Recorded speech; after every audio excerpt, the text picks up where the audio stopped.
Kahit ano bantayan mo sa isang tao, sa partner mo, kung magloloko yan, wala kang magagawa dun. Kahit anong control mo or i-remind sa kanya na huwag siyang magloloko. Kapag gusto ng tao na magloko at pinili niya magloko, magloloko yan. Diba nga, cheating is a choice. Hindi mo makokontrol yun. Kahit magkikpit ka pa or magmakaawa ka sa kanya. Pag lolokohin ka ng isang tao, lolokohin ka. At gagawa ng paraan yan para lang magawa niya or gawin na lokohin ka.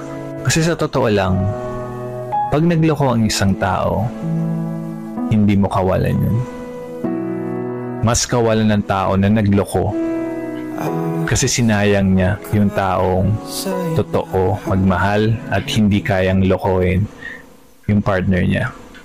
So wag kang manhinayang na di porket mahal mo isang tao niloko ka, pagbibigyan mo.